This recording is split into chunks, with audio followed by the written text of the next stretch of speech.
नहमदुहु व नसल्ली अला रसूलिहिल करीम अम्मा बाद फ़अऊज़ु बिल्लाहि मिनश शैतानिर रजीम रब्बि इश्रह ली सदरी व यस्सिर ली अमरी वहलुल उक़दतम मिन लिसानी यफ़क़हू क़ौली रब्बि ज़िदनी इल्मा रब्बना फ़क़्हिना फ़िद्दीन अल्लाहुम्मा इन्नी अस्अलुका इल्मन नाफ़िअन व अमलन मुतक़ब्बलन व रिज़्क़न तय्यबन वासिअ। अस्सलामु अलैकुम व रहमतुल्लाहि व बरकातुहू। चले जी, हम लोग हैं पारा नंबर 24 है, सूरे गाफिर है जिसको सूरे मोमिन भी कहा जाता है। आयत नंबर 53, वलाकद और अलबत्ता तहकीक आतईना हमने अता की मूसा मूसा अलैहिस्सलाम को अल हुदा हुदा हदायत व औरसना औरसना उर्दू का लफ्ज क्या निकलता है? वारिस से। और वारिस बनाया हमने बनी इसराइला बनी इसराइल को। और अलबत्ता तहकीक आयत नंबर 53, और अलबत्ता तहकीक मूसा अलैहिस्सलाम को हदायत की, किताब की, और बनी इसराइल को इस किताब का वारिस बनाया। यानी कि हजरत मूसा अलैहिस्सलाम को फरऔन जैसे जाबर और जालिम हुक्मरान के पास भेजा, तो साथ ही साथ उनकी रहनुमाई भी करते रहे ताकि इन्हें और इनकी मजलूम कौम को फरऔन के जुल्मों से निजात दिला के कामयाबी से हमकनार कर दे। समझ आइए आपको? तो वलाकद हमने मूसा अलैहिस्सलाम को हदायत दी।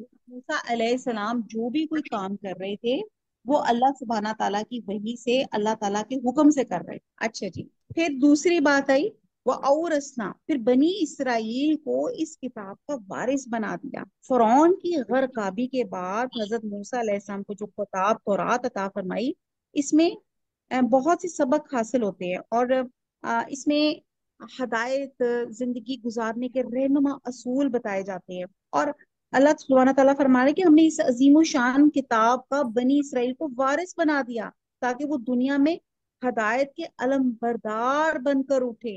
अब आयत नंबर नेक्स्ट आती है, हुदन और हदायत है 54, वो जिक्रा और नसीहत है, जिक्र नसीहत ली उलिल अलबाब, उलिल अलबाब होते अक्ल वालों के लिए, तो बा मुहावरा हो गया 54, अक्ल वालों के लिए हदायत और नसीहत है। अब इन आयात में दरअसल मुसलमानों को तसल्ली भी दी जा रही है और खुशखबरी भी दे रही है।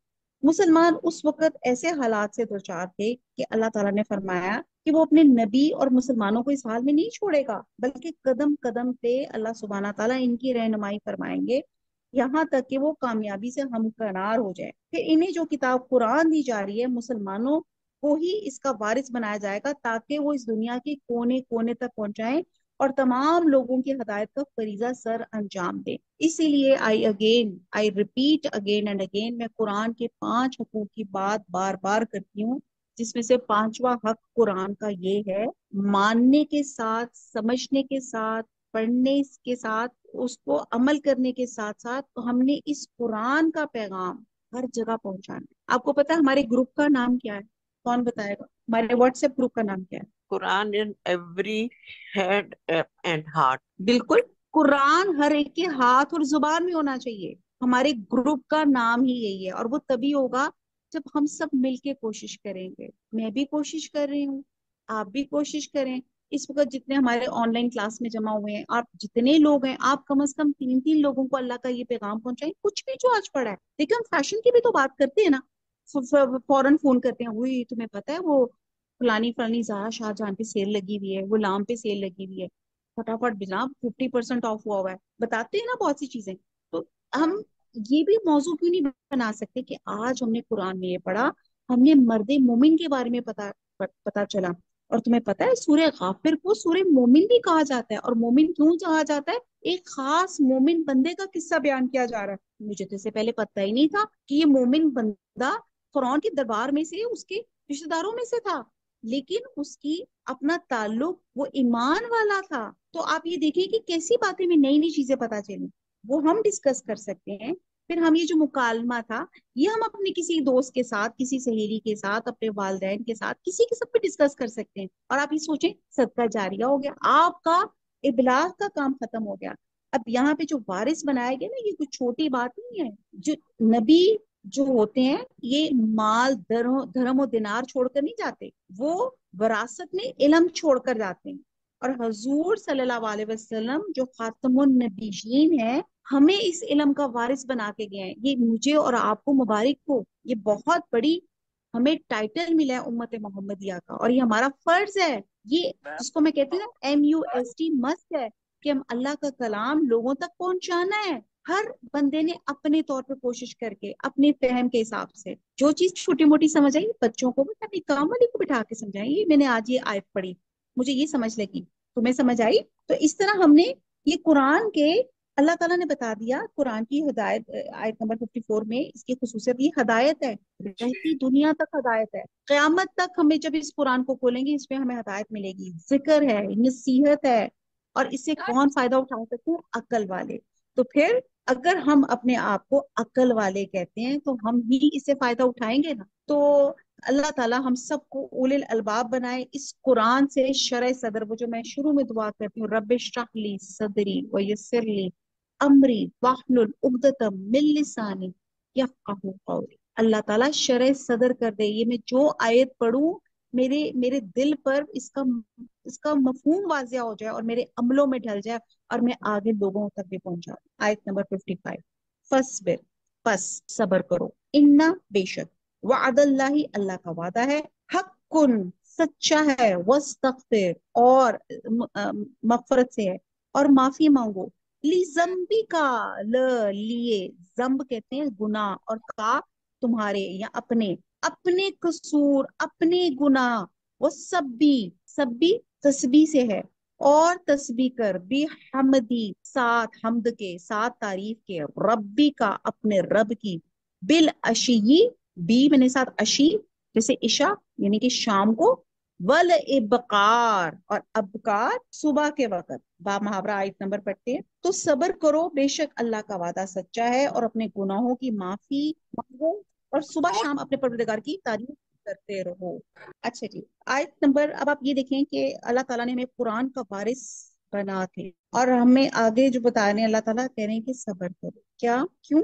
کیونکہ اللہ کا وعدہ سچا ہے، اپنے گناہوں پہ شرمندہ ہو، اللہ سے معافی مانگو، جو مشکلات آئیں ان کو برداشت کرنا ہے، اور قصور، کسر یعنی کہ کمی، انبیاء کو اللہ سبحانہ تعالیٰ اعلیٰ ترین مقام پہ دیکھنا چاہتے، ایک درجہ نیچے نہیں، انبیاء گناہ نہیں کر سکتے، قصور نہیں کر سکتے، حضور صلی اللہ علیہ وسلم بھی دن میں کم از کم 70 سے 100 دفعہ استغفار پڑھتے، تو یہی ہمیں یہاں پہ نصیحت کی جا رہی ہے کہ بے شک اللہ کا وعدہ سچا ہے، آپ صبر کریں، اللہ سے معافی مانگیں، اور وسبے، اور تسبیح کریں، استغفار پڑھیں، تسبیح کریں اللہ کی، صبح بھی اور شام بھی، یعنی کہ آل ٹائم۔ انبیاء سے عمدن کوئی گناہ سرزد ہونا ناممکنات میں سے ہے، remember that word, that sentence, ناممکن ہے۔ ان کے گناہ سے مراد ان کی چھوٹی چھوٹی اجتہادی لغزشیں ہو سکتی ہیں، بھول چوک ہو سکتی ہے،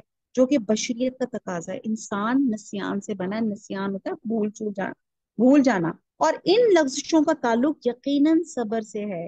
جیسے آپ کو کبھی خیال آتا ہے کہ اگر اللہ تعالیٰ کفار مکہ کے مطالبے کے مطابق تو معجزہ صادر کر دیتے تو اس اسلام کو کافی فائدہ پہنچ سکتا تھا، یا جب کفار آپ صلی اللہ علیہ وسلم سے سمجھوتا کی راہیں ہموار کرنا چاہتے تو آپ صلی اللہ علیہ وسلم کو ایسا خیال آنے لگا تھا، مگر اللہ تعالیٰ نے ایسے خیال سے بھی روک دیا۔ اس بنا پہ یہاں پہ آپ صلی اللہ علیہ وسلم کو سب سے پہلے صبر کی تلقین کی تھی، اور ہم سب کو بھی کہاں صبر کریں۔ اس ایک چھوٹی سی آیت ہے لیکن اس میں اتنے اللہ تعالیٰ نے ہمیں جس کو کہتے ہیں نا پوائنٹس دیے ہیں، ہمیں بہت سی باتیں بتائی ہیں کہ سب سے پہلے تو صبر کرے، کوئی آزمائش کوئی چیز آ جائے اللہ کی طرف، اللہ کی مرضی ہے، چاہے دکھ ہے خوشی ہے، اس کو صبر کے ساتھ برداشت کرے۔ اور پھر کہا گیا صبر کرے، استغفار کرے، تسبیح کرے، اور تسبیح کے لیے بھی سچویشن کیا بتا دی کہ صبح اور شام، اور اس آیت کے اس ٹکڑے میں اجمالاً 5 نمازوں کا ذکر آیا ہے، ایک پہلے حصہ دن کا اور 4 پچھلے حصے دن کے، تو یہ دراصل ان 5 نمازوں کو ان کے اوقات کا تمہیدی حکم تھا جو بعد میں فرض کی گئی۔ قرآن کریم میں کئی مقامات پر صبر اور نماز کا وقت جو تذکرہ ہے وہ اکٹھا ہے، کیونکہ اللہ کی یاد میں جس قدر طبیعت مصروف رہتی ہے اس قدر دوسری پریشانیاں خود بخود ختم ہو جاتی ہیں۔ تو کہا گیا نا اللہ سے مدد لو صبر سے اور نماز سے، تو یہاں پہ بھی اس آیت میں بھی یہی کہا گیا 55 میں، پہلے سب سے بات کی گئی فصبر، اور پھر کہا گیا کہ اللہ سے صبر کرو، مغفرت مانگو، استغفار کرو اور تسبیح کرو صبح اور شام، یعنی کہ اپنی نمازیں پڑھو اور دن کے کسی بھی وقت آپ اللہ تعالیٰ کو یاد کر سکتے ہیں۔ اور ایک اور آیت کا ٹکڑا ہے جس میں بڑے پیارا تھا کہ اللہ تعالیٰ کو آپ اٹھے بیٹھے ہر طرح سے اللہ تعالیٰ کو یاد کر سکتے ہیں، کربٹوں میں بھی لیٹے ہوئے، یعنی کہ آپ ہمارے ذہن میں ہوتا ہے کہ شاید اللہ کو ذکر کرنا یا یاد کرنا، یہاں پہ تو بہرحال نمازوں کا ذکر بھی کیا جا رہا ہے، لیکن ان جنرل بھی جب ہم اللہ کو یاد کریں تو ہم سوچتے ہیں کہ جیسے رات کو میری نیند کھلی، او ہو اب میں وضو کروں اٹھوں، بندہ کوتاہی میں ہوتا ہے، اچھا چھوڑو، رات کو نیند کھلے تو سب سے پہلے کہو کہ اللہ نے مجھے جگایا، اللہ کہہ رہا ہے مانگ میرے بندے، فوراً مانگ لے، نیند سے اٹھے ہو تہجد کا وقت ہے، فوراً اس چکر میں نہ پڑے کہ میں پاک ہوں نہ پاک ہوں، میں نے وضو کیا ہے، فوراً اللہ سے مانگے، اللہ تعالیٰ ضرور عطا فرمائیں گے۔ اللہ تعالیٰ کو صبح اور شام پکارا کریں، اللہ کی تسبیح بیان کریں اللہ تعالیٰ انشاءاللہ تعالیٰ ہماری تمام غموں اور پریشانیوں کو اللہ تعالیٰ نجات ہم سب کو اس سے عطا فرمائے گا۔ آیت نمبر 56، ان الذین، بے شک جو لوگ، یجادلون، وہ جھگڑتے ہیں، فی آیات، میں آیات میں، اللہ کی آیات میں، بغیر سلطان، بغیر کسی دلیل کے، آتاہم، جو آئی ہو ان کے پاس، ان نہیں، فی صدورہم، ان کے دلوں میں، الا مگر، کبرن، کبر تکبر یا بڑائی، ما نہیں، ہم وہ، ببالغیہ پہنچتے ہیں، ابلاغ پہنچنے والے ہیں اس تک، فاستعذ باللہ، تعوذ پس پناہ طلب کرو، باللہ اللہ کی، انہو بے شک وہ، ہوا السمیع البصیر، وہ سمیع سماعت سے ہے، سننے والا ہے، بصیر بصارت سے ہے، دیکھنے والا۔ با محاورہ کرتے ہیں کہ جو لوگ، آیت نمبر 56 سورہ غافر پارہ نمبر 24، جو لوگ بغیر کسی دلیل کے جو ان کے پاس آئی ہو اللہ کی آیتوں میں جھگڑتے ہیں، ان کے دلوں میں اور کچھ نہیں، ارادہ عظمت ہے، وہ اس کو پہنچنے والے نہیں، تو اللہ کی پناہ مانگو، بے شک وہ سننے والا اور دیکھنے والا ہے۔ اب آپ یہ دیکھیں آیت نمبر، یہ ہم نے پڑھی ہے 56، اب یہاں پہ ان لوگوں کا ذکر کیا جا رہا ہے، ان الذین، جو بغیر کسی دلیل کے جھگڑتے ہیں، ٹھیک ہے، اور کس کی چیز میں؟ اللہ کی آیات کے بارے میں جھگڑ۔ اب دیکھیں ماشاءاللہ یہاں پہ جو ہمارے کئی اسکالرز یا کئی لوگ جو بحث مباحثہ ریلیجن میں کر رہے ہوتے ہیں نا، آئی ایم سوری، مجھے پچھلے دنوں کوئی ریل میری نظر سے گزری، بہرحال میں نام نہیں لینا چاہوں گی، تو اس میں بھی کوئی صاحبہ بغیر دوپٹہ لیے ہوئے اور بغیر کوئی بہت ایک نازک مسئلہ تھا اس پر دین کے معاملے پہ بحث کر رہی تھی، اور صاف لگ رہا تھا کہ ان کا کوئی نالج نہیں تھا، لیکن دین کا مطلب قرآن کا، میں یہ نہیں کہتی کچھ لوگ دوپٹہ لیتے ہیں یا نہیں لیتے، ان کی پرسنل چوائس ہے، لیکن کچھ لوگوں کو بہت دین کا اچھا فہم بھی ہوتا ہے، بس وہ اللہ تعالیٰ کی رحمت کا اور ہدایت کا انتظار ہوتا ہے کہ کب وہ بندے جو ہیں ٹوٹل ٹرانسفارم ہو جائیں اور اللہ والے بن جائیں، اس میں کوئی نہیں بھی ہوتا، بحث مباحثے کر رہے ہوتے ہیں اللہ کی آیات میں۔ تو یہاں پہ اللہ تعالیٰ کہہ رہے ہیں کہ جو لوگ بغیر کسی دلیل کے جو ان کے پاس ہے اللہ کی آیتوں میں جھگڑتے ہیں، ان کے دلوں میں کچھ نہیں ہے، کیا نہیں ہے؟ آیات الہی سے کیا مراد ہے؟ آیات الہی سے مراد ہے دلائل توحید اور دلائل بعد الموت، یہ دو چیزیں ہیں جو ہمیں کافروں سے اور مسلمانوں کو امتیاز دیتی ہیں۔ یہ دو عقیدوں میں گڑبڑی ہے جس کی وجہ سے مسلمان اور کافروں میں فرق ہوتا ہے، ایک تو وہ توحید کو نہیں مانتے، اور دوسرا مرنے کے بعد دوبارہ اٹھ کے اللہ کے حضور پیش ہونے کو نہیں مانتے، وہ کہتے ہیں ہم جب مر گئے گل سڑ کے ہڈیاں ہوں گی تو پھر ہم نے کہاں سے اٹھنا ہے۔ تو یہی وہ چیزیں ہیں، کیونکہ انہی دو باتوں میں کفار مکہ زیادہ تر تکرار کرتے تھے اور فضول قسم کی بحث کرتے تھے اور مذاق اڑایا کرتے، تو اللہ تعالیٰ نے انہیں مخاطب کرتے ہوئے فرمایا کہ ان کے پاس کوئی عقلی دلیل تو ہے ہی نہیں جس کی بنیاد پہ یہ کوئی بحث کر سکے، بلکہ ان کی جھگڑے کی اصل وجہ ان کا تکبر ہے، تکبر، کبر، وہی سمجھتے ہیں کہ ہم نے رسول کی بات مان لی تو ہمیں ان کا متی بن کے رہنا پڑے گا، اور یہی بات ان کی ایگو میں آ جاتی ہے۔ مگر جسے یعنی کہ کیونکہ جو انسان آپ کو تکبر کا مطلب ہوتا ہے دوسرے کو حقیر سمجھنا، وہ کہتا ہے کہ میں بہت بڑا ہوں، لیکن وہ بڑائی اس کے پاس رہ ہی نہیں سکتی، کیونکہ عزت کہتے ہیں نا، تو عزو من تشاء و تذلو من تشاء، عزت اور ذلت تو اللہ کے ہاتھ میں ہے، اور اللہ اس کے رسول کی مخالفت کرنے والا کبھی عزت نہیں پا سکتا۔ जिस बुलंद मुकाम पे भी वो अपने आप को खड़ा समझ रहे हैं, लाजमन उन्हें इस मुकाम से नीचे उतरना और जलील होकर उतरना पड़ेगा। तो फिर अल्लाह ताला कह रहे हैं, बड़ी खूबसूरत ये आयत में आगे अल्लाह ताला हमको समझा रहे हैं। अल्लाह ताला कहते हैं कि जो लोग बगैर दलील के अल्लाह की आयत में, आपको पता है कायनात की तख्लीक कितनी बड़ी चीज है, और ये लोग जो तकब्बुर कर रहे हैं, तो कायनात की तख्लीक तो बहुत बड़ी चीज है, पर इंसान की पैदाइश भी बहुत बड़ी तख्लीक है। तो ये किस चीज के तकब्बुर में है? क्या चीज सोचते हैं, इनके पास क्या चीज है जो वो तकब्बुर कर रहे हैं और अल्लाह की आयत में झगड़ रहे हैं अपने उस तकब्बुर की वजह से, उस ईगो की वजह से। तो अल्लाह ताला ने फिर कहा कि अल्लाह की पनाह मांगे, फस्तइज़ बिल्लाह इन्नहु हुवस्समीउल बसीर, यानी कि इन झगड़ा करने वाले मुतकब्बरीन के शर से बचने के लिए अल्लाह से पनाह मांगते रहे, जो इनकी हर एक साजिश और हर एक शरारत को देख रही है, बल्कि इनकी बातों को सुन भी रहे हैं और इनको सजा दे रहे हैं और इनके शर से आपको बचाने की पूरी कुदरत भी रखते हैं। तो अल्लाह से पनाह मांगनी चाहिए। अब आगे आ जाते हैं आयत नंबर 57। ला खल्कु, अलबत्ता, खल्कु पैदाइश में या तखलीक में, अस्समावाती आसमानों की, वल अर्दा और जमीन की, अकबरू, अकबरू बड़ी है, मिन खलकिन्ना से, मिन से इंसान की पैदाइश से, वलाकिन्ना और लेकिन, अक्सर नासी लेकिन अक्सर लोग, ला यालमून नहीं जानते। बामुहावरा है, आसमानों और जमीन का पैदा करना लोगों के पैदा करने की निस्बत बड़ा काम है, लेकिन अक्सर लोग नहीं जानते। यहाँ से इन आयात का आगाज हो रहा है जिनमें ये लोग झगड़ा करते थे। सबसे पहले तो कहते थे बास बादल मौत को लिया गया, और सवाल इस बुनियाद पे किया गया कि कफारे मक्का इस बात को तस्लीम करते थे कि आसमानों और जमीन को पैदा करने वाली जात सिर्फ और सिर्फ अल्लाह सुब्हाना ताला है। सवाल ये है कि अगर अल्लाह सुब्हाना ताला इस कदर अजीम आसमान और जमीन पैदा कर सकता है, तो क्या इंसान को दोबारा नहीं पैदा कर सकता? तो ये गोया अकली दलील, क्या अल्लाह ताला के ऐसे ऐसा पॉसिबल है कि जिसने इतनी बड़ी जमीन और आसमान, वो छह सात सात आसमान सात सात जमीनें बनाई, तो अल्लाह ताला के लिए तो बंदे की पैदाइश और उसको दोबारा पैदा करना अल्लाह ताला के लिए तो कोई मुश्किल नहीं है। लेकिन अक्सर लोग इस चीज की अक्ल ही नहीं रखते। आयत नंबर 47 में आखिरत के अमकान की दलील है। कफार ख्याल करते थे कि मरने के बाद दोबारा जिंदा होना नामुमकिन है।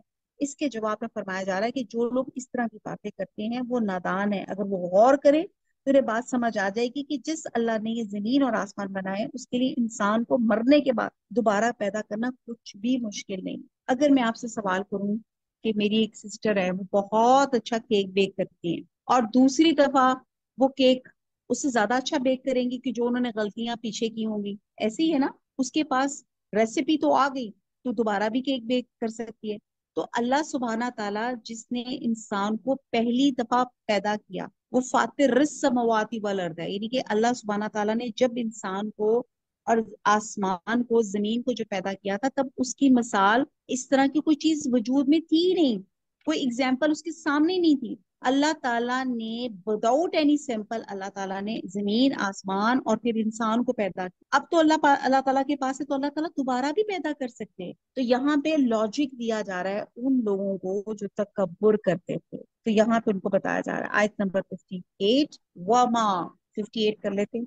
वमा और नहीं, यस्तवी, यस्तवी इस्तवा से, इस्तवा होता है बराबर, अल आमा, आमा उमयुन, हम लोगों ने पहले पढ़ा था, कहते हैं अंधे को, वल बसीरू और देखने वाला, बसारत वाला, वल लजीना और वो लोग जो आमनु जो ईमान लाए, वो आमिलू और जिन्होंने अमल किया, अस्वालिहाती नेक, वाला और नहीं, अल मुसी, अल मुसी इसको अंडरलाइन कर ले, ये लफ्ज है, ये होता है बदी करने वाला। सू कहते हैं ना बुराई को, तो मुसी हो गया बदी करने वाले को।